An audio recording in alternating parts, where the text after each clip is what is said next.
Hey everybody, it is Trey here with reactions to the classics, and we got a great one for you today. The best-selling album of all time, Michael Jackson's Thriller. I'm joined again by Sean.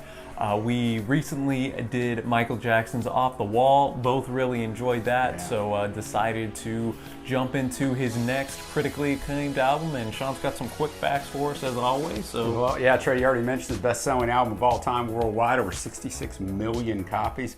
This album itself is in the Grammy Hall of Fame. Mike won 8 Grammys for this, and you mentioned the Off the Wall review that we did that you can check out right here. He mentioned during that, after Off the Wall, he thought he should have got Record of the Year. He only won 1 Grammy. He said it was never going to happen again. Well, it did, and he won a record 8 for this one. 20th greatest album of all time, according to Rolling Stones. Released in November of 1982. This album has 7 top 10 singles. Yeah, that's unreal. A record he tied with his sister Janet, ironically, with Drake and with Bruce Springsteen. So, I mean, this thing is fire. And the last little quick fact I have for you on this, when the album was done, him and the producer Quincy Jones both disliked it so much that they spent a week on each track remixing it. So it's kind of ironic that this thing came out to be the best-selling album of all time. Yeah. So there's 9 tracks. Let's get this thing going. First track is Wanna Be Startin Somethin. This was supposed to be on Off the Wall. He originally recorded it in 1978 for the Off the Wall album, which came out in '79. Didn't make it, so he's going to start out Thriller that way. They re-recorded it. Mike's voice sounds a little different than it did in Off the Wall. I really like this song. I know you kind of like it. It's about, he wrote it for his sister LaToya, who was having problems with her sister-in-law. And he was going to give it to her. He cut a demo of it. He liked it, so he kept it for himself, you know, which is Mike's prerogative. But I like it. I like it a lot. I think it's a banger. It does fit on Off the Wall when you listen to it. It's like, yeah, this song belongs over here. You didn't quite like some of the vegetable lyrics. Tell us. Yeah, no, like this thing definitely grew on me over time, but the bridge is a little weird where MJ's like, "You're a vegetable." You're a vegetable. Yeah, so, it is. I mean, I gave you that. Yeah. But all that to say, it does have that funky, you know, vibe to it. It could have definitely fit on Off the Wall. In the outro is kind of legendary. The Mama C, Mama Sa. Yeah, it's a little different. It is definitely a disco sound. It's not a 1982/83 sound. Yeah, it's good, man. It's banging. It definitely did grow on me, and I actually like the second track more, Baby Be Mine. It really shows off MJ's vocals pretty well. I also thought this kind of had an Off the Wall feel to it, just slightly, and I preferred this to the opener. Just kind of had a unique feel to it. Good funky vibe. Yeah. I mean, I liked it. I don't really have a lot to add to it. It's fine. I didn't like it as well as Wanna Be Startin Somethin. But that takes us into the first single from this album, "The Girl Is Mine" with Paul McCartney. I mean, you got one half of the legendary lead singers of the greatest band of all time with the Beatles, with Michael Jackson. I mean, what a colliding of superpowers. This was the first single release, as I mentioned. It went platinum. So did Wanna Be Startin Somethin. Mike sold so many singles along with albums, Thriller. This is panned critically. Like, everyone believes this is the worst song on here. I have listened to this album so much over the last few days, probably 15 times. When it came out in 1982, I was 11, so you do the math. I listened to this album so much. I had 3 different cassettes of it because I wore it out. But when I listened back to it, listened to this song at first, when I first listened to it, I was like, I don't know, but it too much. Yeah, but it grew on me, man. I actually like it. What do you think? No, I'm kind of the same way. I think that it just kind of has it's a different kind of feel to the rest of the album. Yeah. It's very laid back, just kind of groovy, relaxing, I'd say. And you know, Paul and MJ both sound great, and the finishing touch was pretty awesome and unintentionally hilarious. So the last minute of the song, MJ and Paul are just kind of talking. MJ, you know, tells Paul, "Oh, Paul, you know I'm a lover, not a fighter." That was just hilarious to me, but I thought it was pretty awesome. And, you know, this was a good song. I can see why putting this as the lead single kind of made some people scratch their heads. Yeah. Especially because stylistically it's a lot different from the rest of the album. Yeah, it is. But I really dug this one too. And Then now we go into Thriller, which you always hear even to this day around Halloween time. The legendary music video, even if nobody knows anything else from Michael Jackson, they probably know this song. You have the horror elements. I thought the imagery in this song was really good. This kind of painted a good picture, I thought. And the chorus is rocking, thumping. You got Vincent Price was his name, the legendary horror guy talking at the end. So it's a little different, little experimentation, and I enjoyed it. Yeah, I like it. You know, you mentioned the music videos, 14 minutes long. It's interesting. The record company wouldn't pay for the music video, so MTV did. They actually paid for the video. Sold 350,000 video copies back in the day. I was first in line when it came out.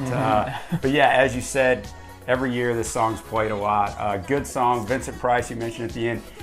Little fact there, he collected $20,000 for doing that little rap at the end instead of taking royalty, which he would have made millions off of. Which brings us right into Beat It, maybe the most famous video of all time. This really helped amp up Mike's visual image, the dancing, the Beat It is just, and it's a rock song. And Quincy Jones wanted Mike to go into the rock genre a little bit, and he wanted somebody really great on the guitar and the guitar solo on this. So he chose Eddie Van Halen, which at that time was the best guitarist in the world. Quincy called up Eddie. Eddie hung up on him 3 times in a row. He didn't believe it was Quincy Jones. Next day, Eddie goes in, he lays down the guitar track, and he takes nothing for it. He takes no money. So Eddie mentioned years later probably how he was teased about it. But very good rock song. This song still rocks to this day. No, yeah, I think just the guitar solo in here is really, really sick. And just everything about it is just different than what you usually hear from the funky disco vibe from MJ into just a all-out rock song. And I just really thought it was a great legendary track, probably my second favorite on the entire album. And cool message too, just walking away from the violence and the fight. And the video, the music video, I watched that, and that was, kind of brought the visualization of what Mike was trying to convey out to everybody. And then that leads us into my favorite track on this record, and one of the best pop songs of all time, I think, Billie Jean.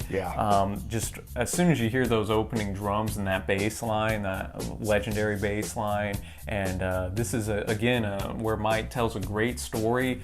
Something unique about how this lady is saying that she has this kid and whatnot. But, and Mike's like, no way, man. But then a little bit into the song, the kid is not my son, and just the chorus is legendary. Billie Jean's not my lover, and I just think everything about this track just works together perfectly. All the instruments just conglomerate into a great sound, and I can't say enough positive things about it. Yeah, later on in the song, he realizes it is his kid because the eyes are mine. One of the 500 greatest singles of all time, according to Rolling Stones, and just a tremendous song. Spent 7 weeks at #1, biggest hit off this album.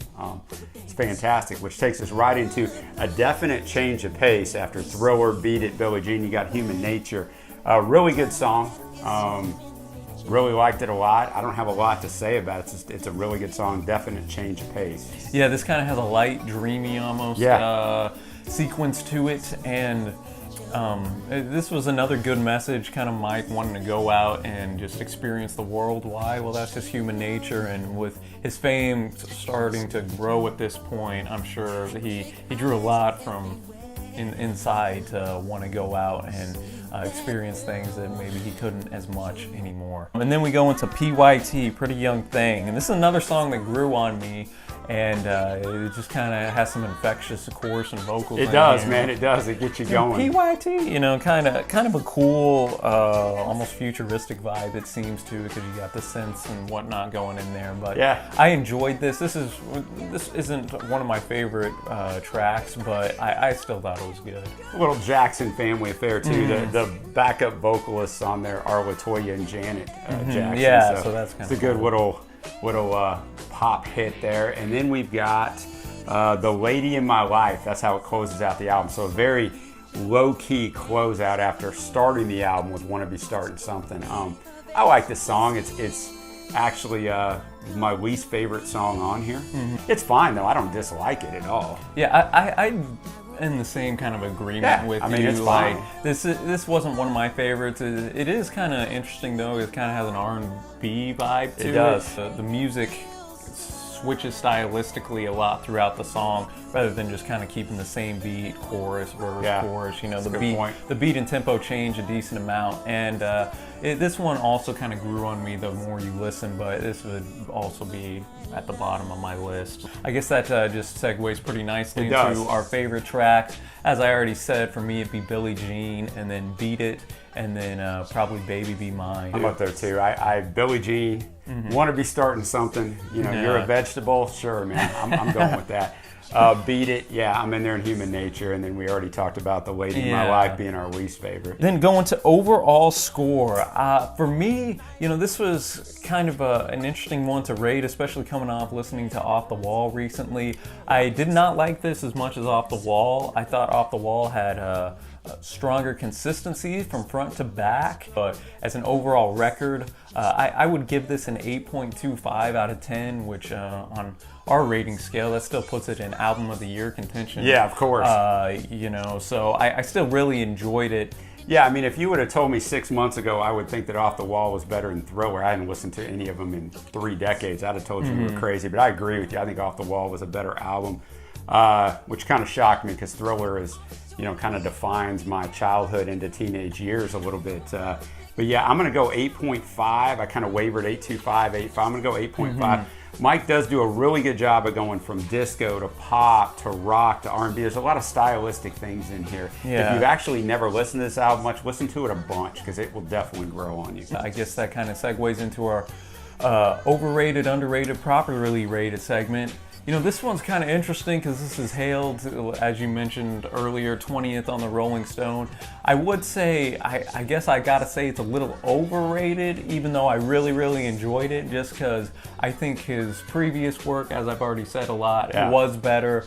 And, you know, I've seen better from Mike than this, even though this was really great as well. It's kind of weird saying that because I still really, really enjoyed this record.